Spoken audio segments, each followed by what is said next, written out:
Well, hello. It has been a month since we've uploaded anything to the channel. We're still alive. We're still here. Actually, I've been sitting on a video now for at least 2 weeks, maybe a little bit more.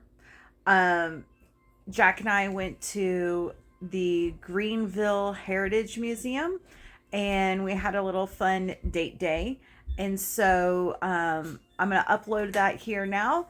And there was like no intro. I'm going to be doing commentary with some lovely music in the background due to the fact that the one time that we went to Seek, the one time that we decided to go on a date during the day, there was a field trip at the museum. So we literally had the acoustics in that place was through the roof. So we had like kids running around on their field trip and it was like so loud. So I had to go ahead, mute it. I'm going to do a little commentary over it. You're going to hear all the kids in the background while I'm editing this video and adding the commentary. So, anyway, enjoy the video, like, comment, subscribe, and we'll see you again soon. Okay, bye guys. The Heritage Museum is actually located in downtown Greenville, or right before downtown Greenville. There's actually several museums as well as the library. Right here, we're walking towards the library. I don't know why, but these little kids, like statues, they freak me out, but at the same time, they're so pretty. So I was like, I need to get a picture of these little kid statues. But it is in the middle of downtown Greenville. There actually is a children's museum there, as well as a music museum. At first, we thought our tickets were going to get us into all of the museum areas, but it turns out that the Heritage Museum is its only ticket to get in, and it was $12 per adult. So Jack and I paid $24 for us to go in, and we were inside this museum for at least 3 hours. Yeah, at least 3 hours.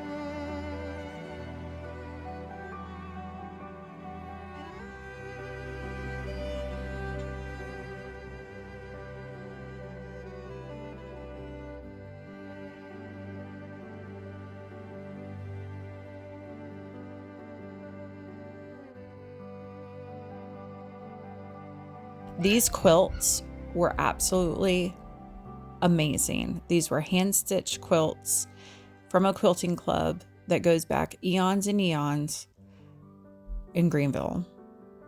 This section of the museum actually talks about the frontier, as you see.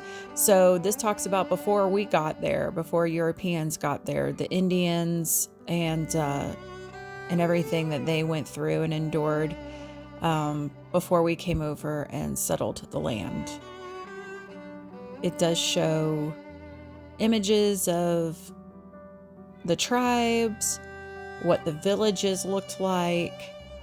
This is really cool. Throughout the entire museum, they have little areas. It's either on the floor or the walls where it asks questions that you can answer. You just flip up the queue and you can see the answers to the questions that they had.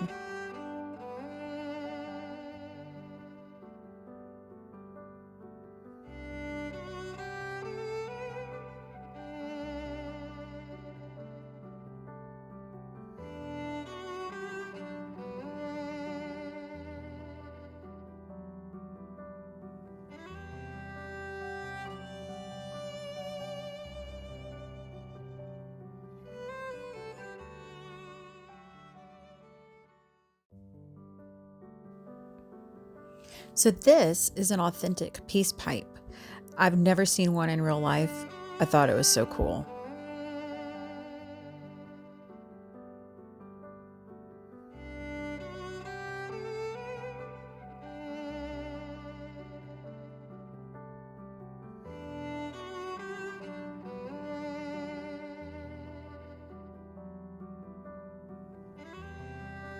So the drawings and the letters that you see are authentic. They're photocopied, and they have the originals actually locked up somewhere in a vault in the back there.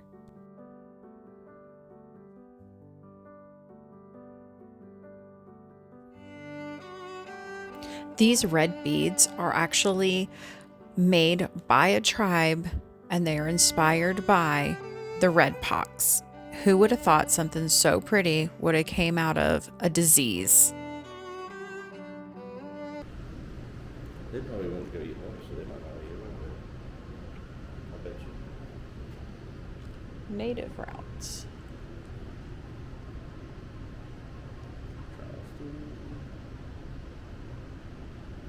The old mapping. Interstate, modern day. Whoa, it doesn't look too much different. Okay, that's the backwoods. That's the highways. They still use the same. They still use the same, yeah. They use this. Ain't that funny? Hit the other one again? Oh, it's a little different. Okay, Oh. that's the highways. That's the old way. Highway, old way. Highway, old way. Oh, what is this? European settlers and the second wave. Okay. Wait a minute. It's not doing it. Oh, the blue and the... Okay. Never mind. The little red dots. This guy is who I wanted to hear. Richard Paris. He looks like Danny... What was it about this Davy country Crockett. that fired us up in my day? Was it arguments about religious persuasion? Was it debates over our form of government? No, not for me. It was land, pure and simple. Land so rich it would make your mouth water like watching a spitted calf. By age 20, I was living in Virginia. That's where I first met that admirable horseman, George Washington, when he was only 17. He was looking at land too, as a surveyor. We couldn't think of anything else. That's how I came to know the Cherokees so well. After all, it was their land, and if I wanted a piece of it, I'd better knock on their door. So I went, as a trader. They were a tough lot, and I suspect they would just as soon skewer me on a pike as let me sit in their camp. Except they saw I could be just as tough as they were. And so they took me in, gave me a woman as a prize, a sidewife, some call it in society. She was the world to me. Had me a son by her, raised him as my own. Those Cherokee knew every clod of earth and the story it told. But they didn't think of it as property. It was just part of life, like breathing. Boundaries, deeds, buying, selling, those were white man's ways, white man's dreams. And I lived in that white world too. I wanted that land to make my mark, and I didn't want anyone else to get it. About 200,000 acres those Cherokee gave, bartered or sold me. I was able to set up the first grist mill and the first lumber mill along the Reedy River and prepare it for the wave of settlers that I'd recruited from Virginia, Pennsylvania. But then the war came along against the French, and I enlisted the Cherokee to our cause. After the fighting was over, a proclamation was issued that made me, Washington, and the rest of us in those early land companies mad as hornets. The governors, in their wisdom, decided to reward the Indians for fighting on our side by making it illegal for whites to privately own Indian land and prepare it for settlement. They even took me to court, grabbed my acreage, and gave it right back to the Cherokee. Well, I've been a fighter all my life, so here's what I did. I gave a good sum of money to my son, my Cherokee son, also named George, to buy back the land from his people. And it was legal, because George was one of them, and the British only let Cherokee sell to Cherokee. As soon as that deal was settled, I sent George to England to live, qualifying him to be a full-fledged British citizen. Well, now that he's a British citizen, there's nothing to stop him from selling his land, bought free and clear as a Cherokee. So who does he sell it to? Why, none other than his very own loving father. So I got it all back. But even so, a lot of people didn't like it and called me a scoundrel. I tell you, it's all about the land. And the sooner you recognize that, the sooner you'll understand how this territory got its start.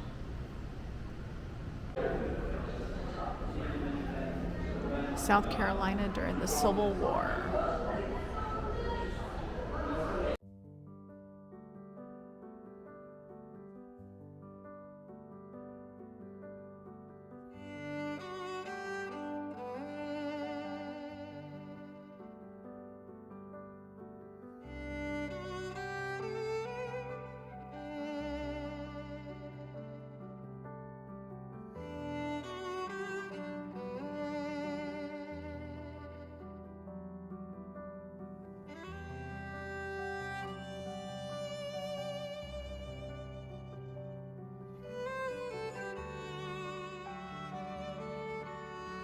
I really thought that this gun was cool.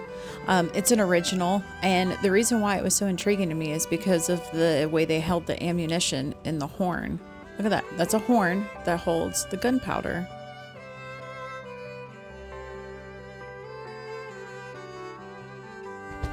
So I was not aware that they tried to make their own constitution in the Carolinas, and then this is the pen that they all used to sign it, the forefathers. It's crazy. This flag was one of the first original battle flags for the 4th Regiment. The front side or the back side, whichever you prefer to think of and look at it. This sign shows the side of the flag that you can't see. And then on the framed part is the other side. So it's a 2-sided battle flag. And then these are all the forefathers that decided to try and do their own constitutional rights for the Carolinas.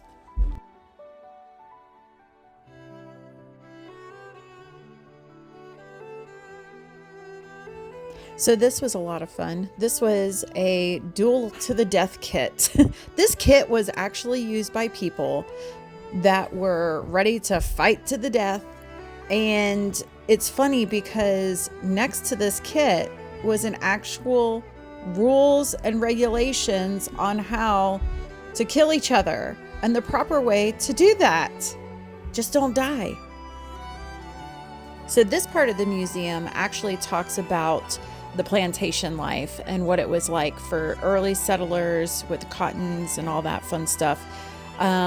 One of the little excerpts that I'm going to show you here right now talks about the very first glorified hotel. Mansion House, built adjacent to Greenville's courthouse in 1824, was a luxurious hotel that catered to low-country planters and their families during the summer. A description of the hotel said that the floors were laid of heart pine, the roof of tin, and the circular stairs were considered a rare piece of workmanship. The parlor was large as to require the unique feature of having 2 fireplaces. When it first opened, the Mansion House could boast that it had the only sofa and one of only 2 carpets in town. Low country guests arrived in their own horse-drawn carriages or by stagecoach. Stagecoach drivers blew bugles to alert the hotel that they were coming. They then raced along Main Street and turned with a flourish in front of the hotel. After 1853, the new Greenville and Columbia Railroad brought even more visitors to the Mansion House and to Greenville. Bugles was their dog. What?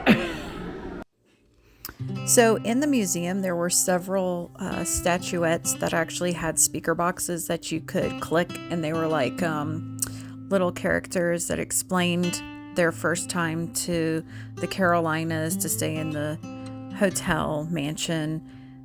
little things about going to the market. We were like, oh my God, look at all those eggs. That would be so much money right now. And there you go, going to the market. So it shows the wagon covers, and it shows how the people and the slaves helped with the baskets. The next section here shows what typically you would sell at the market as far as accessory goes for clothing.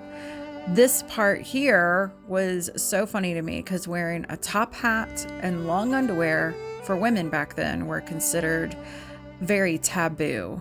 And it's just like, really? Long underwear? Taboo? But anyway, so this area of the Carolinas was actually the first to fund the railroad system.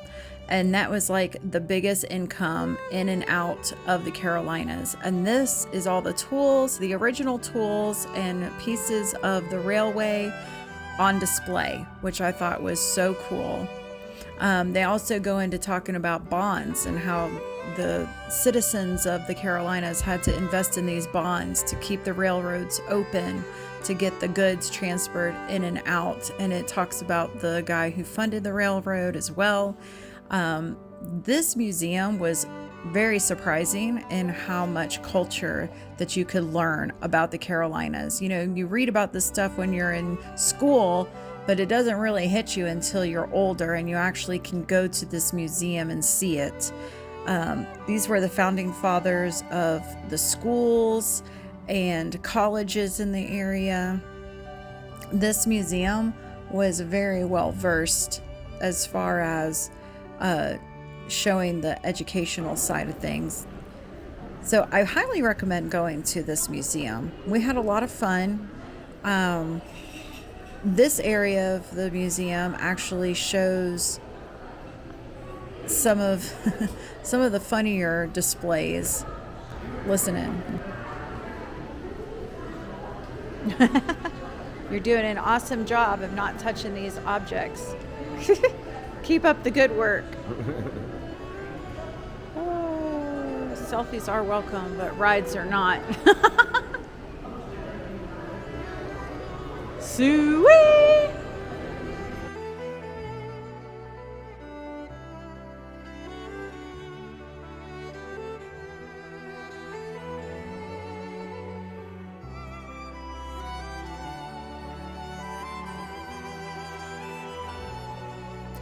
This is what the courthouse / city hall used to look like. They use this as one of the main focal points. And if you go up the spiral staircase here, there's more displays and the second level for the museum.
This is the cartoon depiction of what a true carpetbagger used to look like back in the day.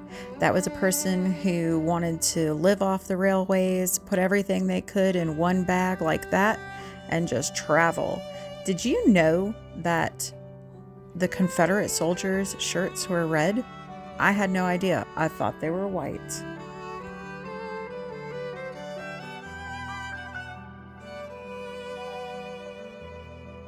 This part of the museum talks about D-Day and has a whole memorial for all the soldiers who lost their lives for fighting for us during D-Day. So this part here, what I thought was fascinating was This is all pieces of submarine that they put on display, trying to show you what it was like to man part of the submarines.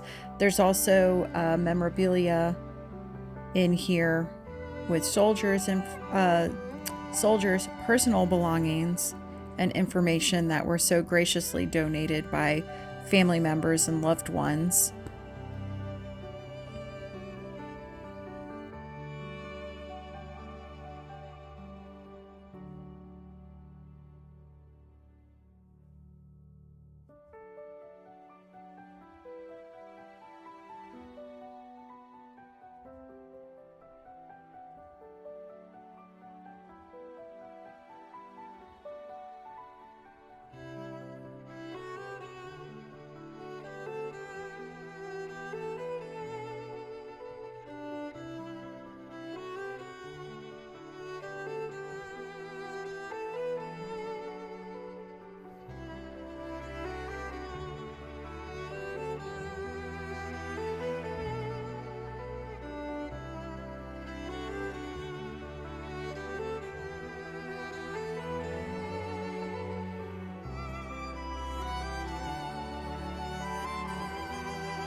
So one of the facts that I read here at this display that blew my mind was helmet, backpack, clothes that they're wearing weighed up to 150 pounds of weight added to their bodies. And then that little machine there in the back, it's a hand clicker. So when they were on the fields trying to communicate without letting the enemies know, they would click. They would click, click, click. And then this just shows an outlining of the maps of the areas that they fought.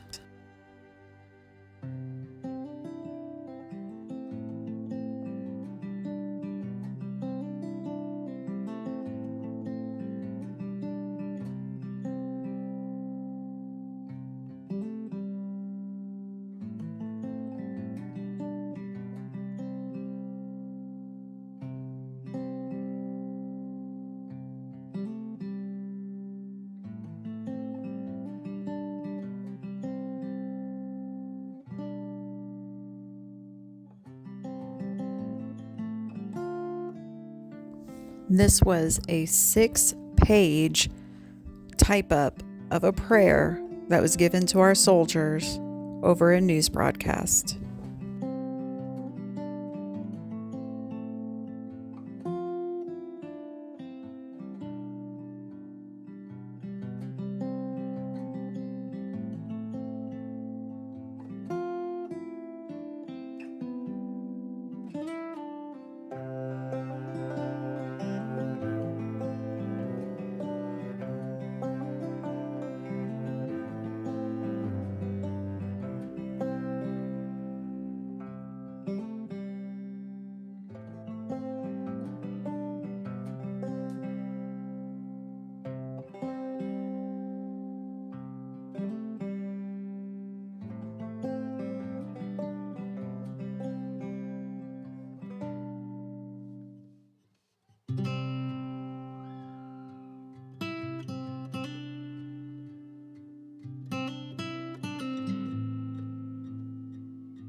So one of the really cool things, I mean, I knew that the South was smart for the textile and the cotton gin and all that fun stuff. However, I didn't realize that Greenville was like the capital of this textile stuff. It was amazing. Say it again. Children as young as 7 Yeah. would be working in the cotton Yeah. gin. But this is what they would do. But they stopped that, you know, with the 40 hour, and then they stopped the kids. That explains all that. But you ready? All right, what are you doing? All right, set, go.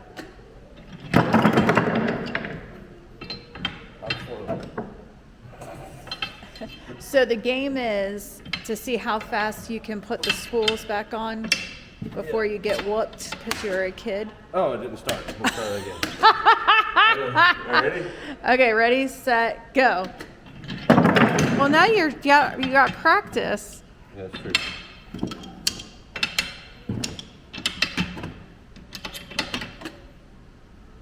So that was 9:65. 9.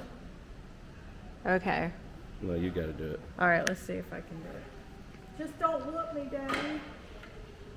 That was your 9:65. score. Okay, how do we click? You press the button, and then you press it again when you start. Okay, ready?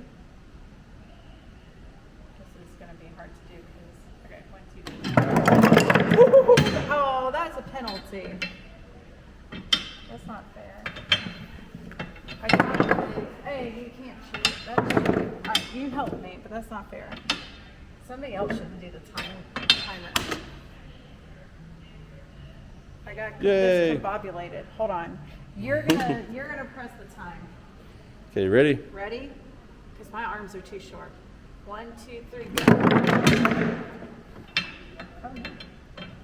I am slow. Oh, they got me beaten.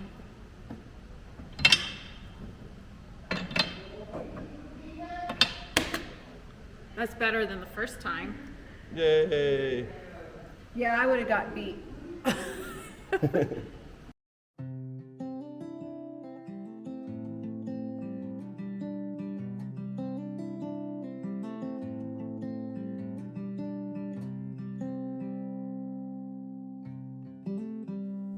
So there was a section here about sports and the first sports in Greenville. That scared me. That trophy, I totally thought was an urn. Make fun of me, I don't care. Then they had the original bats, which was a stick, God bless. And I thought this was fascinating. The gun in the middle was actually used to start and finish games. And you see that in like old depicts of cartoons and whatnot, but you didn't think that it was legitimate that they would use these pistols for sports. And you have to look this up for yourself, but they were talking about in this section of the museum how the area came up with its own currency for the factory workers, for these cotton mills and the railroads. They came up with their own markets. They came up with their own money. So when you read the signs and the history background of these places, you're like, oh my gosh, it was like free work. It was like free slavery back then. The only way that the multimillionaires were able to make a buck was because of the fact that they really weren't paying their workers. They got vouchers and fake coins, fake money to turn in as trade to continue to live so that they could work.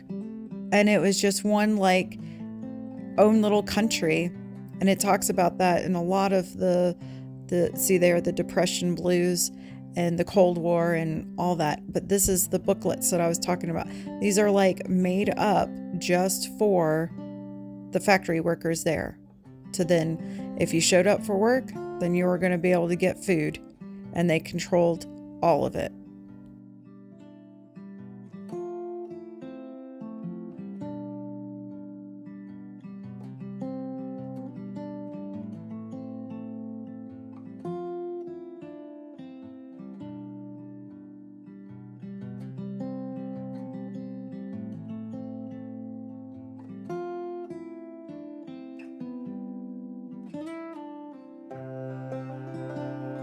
So now we're moving on towards another depiction of camp life when you're in war. So they had like this really cool tent that we're going to walk into.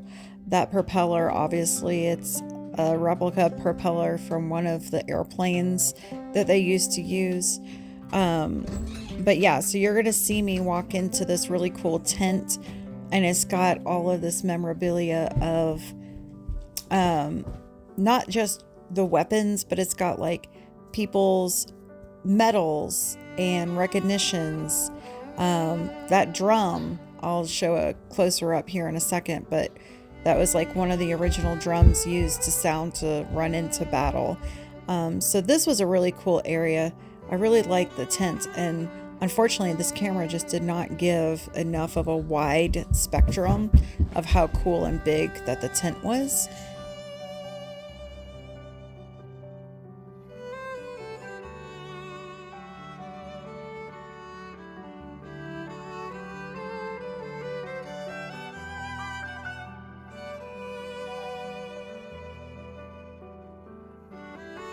So this is towards the end of the video. This last part here I thought was really crazy. Did you know that Lake Kiwi and Lake Gillespie are actually man-made for power companies? Jack, my husband, he grew up here his whole life, and he had no idea that they bought out these towns.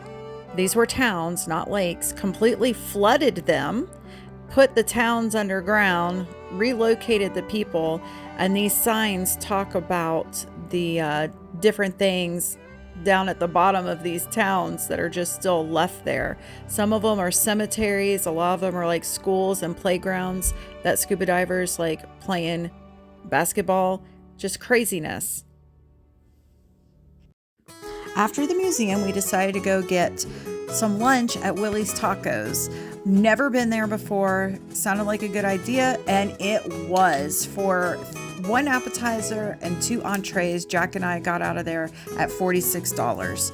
We split this smashed cheeseburger taco. We also got a steak quesadilla, Philly cheese steak quesadilla. It was amazing. So we split that, and we also split a grilled shrimp cilantro lime taco salad. It was so good, and we were so full by the end. Again, for an appetizer, 2 entrees, we were stuffed, and it was only $46. We cleaned our plates.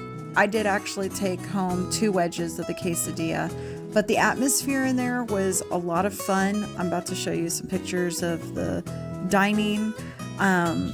It was very laid back, very like sports bar type atmosphere, but a little bit more classy. So it was just a very laid back, fun time. I hope you enjoyed this video and have a fantastic rest of your day. We'll see you soon.